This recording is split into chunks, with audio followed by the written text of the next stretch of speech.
Faites pas trop attention à ma voix, j'ai le nez bouché.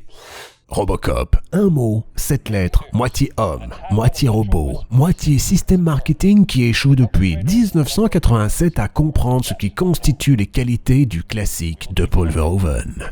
En effet, je vais vous en causer quelques instants du film car le jeu dont nous verrons ici le DLC intitulé Rock City semble si peu comprendre le concept de base qu'il faudra bien malgré moi en délimiter brièvement les fondamentaux. Cette phrase est un peu trop longue, il faudra vivre avec. Le long métrage originel de Paul Verhoeven est un accident industriel. Imaginez l'improbabilité du projet, l'homme qu'il faut engager sur un malentendu pour donner corps à un scénario n'ayant aucun droit d'être ainsi mis à niveau par pareil traitement. Le mot miracle s'applique. Le mot miracle s'apploque. J'avais dit brièvement, un deuxième paragraphe devrait suffire. Roblox Cop est un fruit du hasard issu d'une itération du marché du cinéma qui a été, selon moi, détruit par 2 facteurs majeurs. Petit 1. La chute constante des standards éducatifs. Pour comprendre le concept de la satire avec un I, il faut en être capable, tenez-le vous pour dit. Et petit 2. L'explosion continue des budgets vue comme une solution aux divers problèmes d'attention d'un public de masse qui se lasse vite d'un plan si celui-ci dure plus de 6 secondes. Nous éviterons tout l'angle Robocop,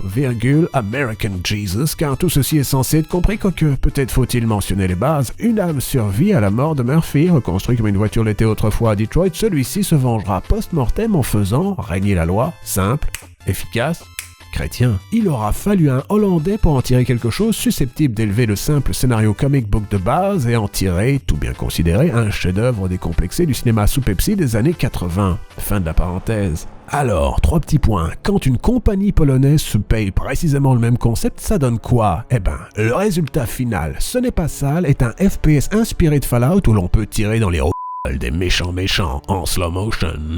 C'est à peine plus profond. À peine. Nous en parlerons. Au fait, vous êtes les bienvenus dans 1 franc belge.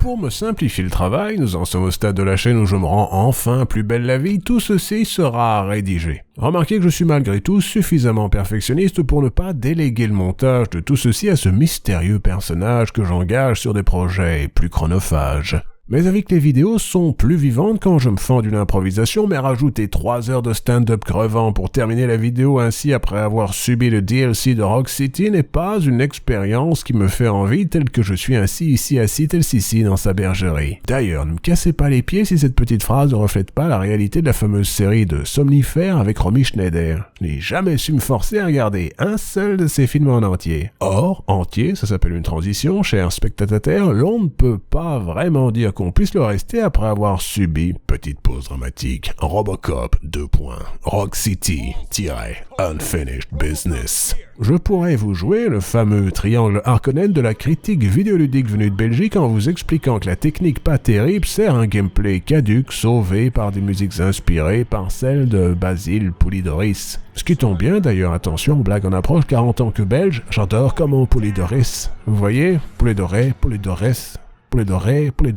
magique, magnifique, la surpuissance intellectuelle de 12 décennies d'expertise dans le domaine de la création de vidéos sur Internet, et même d'Ethernet, Poulidoris.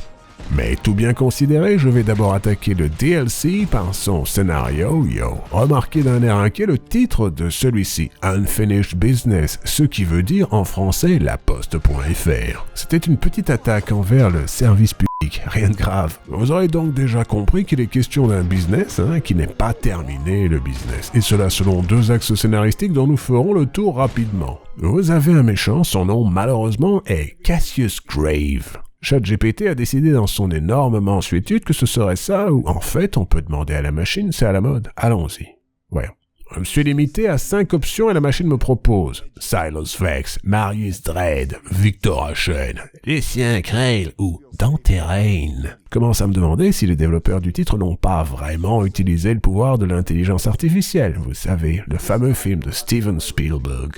Donc, Marius Dredd, c'est le mec avec le monocle du turfu qui ne lui sert absolument à rien, était autrefois un policier coéquipier de Alex Murphy, ne pas confondre avec Axel Foley, et par un étrange hasard de circonstances, sa pote a été tué par ce qui me semble être un explosif improvisé. C'est un de ceux qui font du stand-up de mémoire, mais attention, les méchants étant méchants dans un domaine de méchanceté absolument pas sympathique, elle était à 40 ans de la retraite et espérait, malgré tout, faire réparer sa montre Casio pourrie couleur or, ce n'en est donc pas, et ça même si c'était la tocante de papa, et quelque chose, symbolisme, quelque chose, montre cassée comme en représentation d'une société brisée, quelque chose, Silas Vex se vexe et décide que seule la justice punitive est susceptible de solutionner les problèmes de Detroit. Become Human. Quel callback, c'est un deep cut maintenant. Fix it.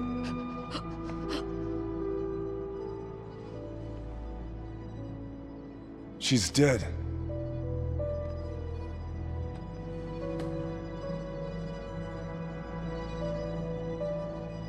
Stay with her. She told me to fix it. Okay, let's...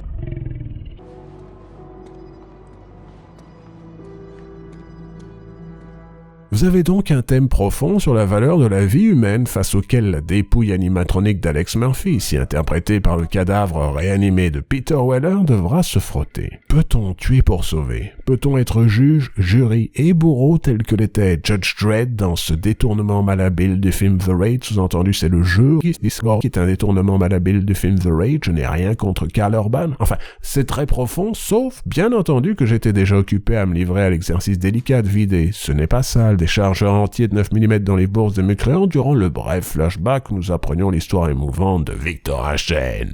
C'est un petit montage que je vous ai concocté. Oh, pas besoin de me remercier.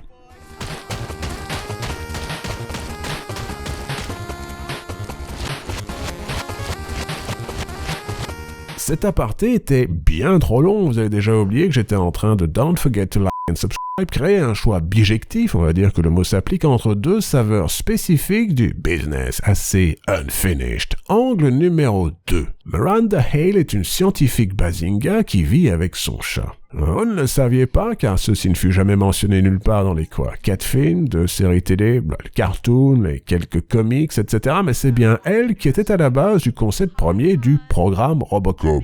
Non, pas celui de Data East sorti en arcade, mais bien l'idée d'avoir imaginé et conceptualisé sur papier le principe de prendre le cadavre d'un policier pour en faire l'équivalent local de Jiban. Alors, je me suis pas fatigué à vérifier, mais cela doit bien contredire une portion ou la totalité de la continuité de la série. Tout ceci est censé, ne l'oublions pas, s'imbriquer avec précision quelque part entre Robocop 2 et Robocop 3. Il est donc parfaitement normal que la continuité soit flinguée par ces petits ajouts. Son impact principal sur le titre, celui de Miranda Hale, passer son rôle de voix qui vous dit où aller quand vous allez là où vous devez aller pour vous rendre là où vous êtes censé aller pour aller où vous êtes, sera d'avoir inventé la chaise de Robocop dont les composants servent d'élément principal au MacGuffin local. Un OCP Scrambler que le méchant, Lucien Creel, espère utiliser pour prendre le contrôle de la technologie du consortium dans la ville de Detroit. Ne faites pas attention au fait qu'en théorie, Robocop a besoin du 10 sièges pour survivre et qu'on pourrait donc le mettre dans une sorte de course contre la montre afin de récupérer l'objet dont il a tant besoin. Ceci serait bien trop logique. Bon, en bonus, notre méchant, Dante Rain, est caché bien au chaud au sommet d'une tour pleine d'otages qui représente l'équivalent produit blanc de Delta Tower. Vous avez donc 2 personnages dignes de la fanfiction la plus banale dans des positions centrales au récit et un scénario emprunté à The Raid ou, de manière plus directe, je me répète, au dernier film de Dredd. Le tout enrobé dans une thématique caduque. Non, je ne ressortirai même pas ma blague sur Philippe Caduc, le fameux auteur de science-fiction, car le jeu n'en vaut pas la viandelle ou l'aspect est-ce de la justice si l'on tue les meurtriers, est nié par l'histoire entière de la série. On peut dire ce qu'on veut sur Robocop et ses méthodes, mais le taux de récidive des malfrats qui ont affaire à lui est assez bas. Factoïde intéressant quand on comprend statistiquement qui, quand et comment les crimes sont commis. Je vous donne une introduction au concept, se dit en passant, ce sont de très petits nombres d'ultra-récidivistes qui commettent l'écrasante majorité des crimes violents. On les laisse en liberté, si ça c'est pas intéressant. Nous voici maintenant dans le vif du sujet. Il me semblait utile de mettre à plat ces aspects thématiques psycho-narratif qu'à ce que vous diront les fans de Rock City, du moins, j'imagine, on va pas pousser la faute de goût jusqu'à leur demander leur avis, c'est que tout ceci est une histoire de plus dans l'univers des films, et que vu qu'ils sont fans de ceci, et cela malgré le fait qu'il n'en existe vraiment qu'un seul, de films, vous devriez souffrir des scories d'un gameplay très limité pour vivre cette extase que constitue le fait d'avoir invité un peu plus de médiocrité dans votre vie. Argument massu, le jeu est à peine correct, son gameplay fait penser à un mauvais mode pour Fallout Online, mais attention, si vous êtes fan de la série, il est primordial d'éliminer toute trace d'esprit critique de votre esprit pour pouvoir enfin prendre plaisir à subir un scénario insipide où Peter Weller lit ses dialogues avec un degré tangible de sarcasme. C'est comme ça.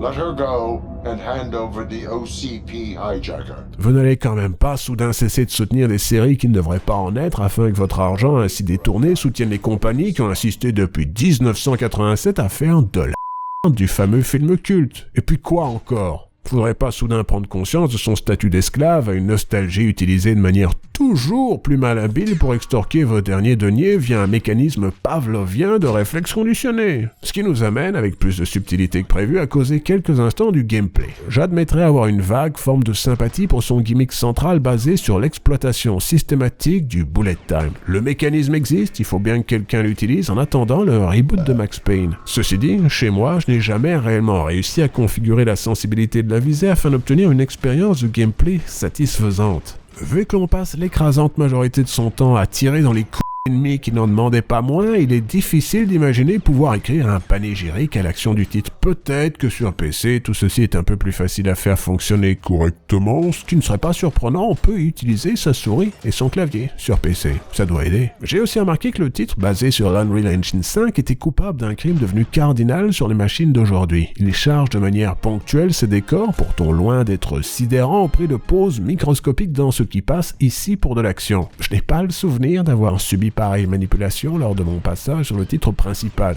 Oui, je suis assez stupide pour avoir aussi joué au titre de base avant d'enfin me décider à causer de son DLC.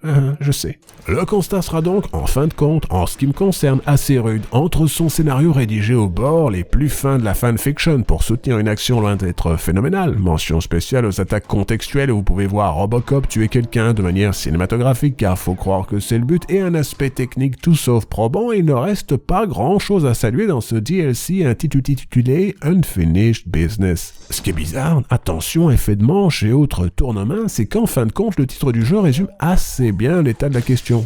Le business n'est pas fini, même pas à la pisse. Mais ceci dit, je suis certain que vous serez attendri bien malgré vous par cette information de dernière minute. J'avais écrit affirmation et une portion de moi a envie de revenir en arrière pour garder la coquille, car dans ce titre, tenez-vous bien, Robocop peut caresser les petits chats.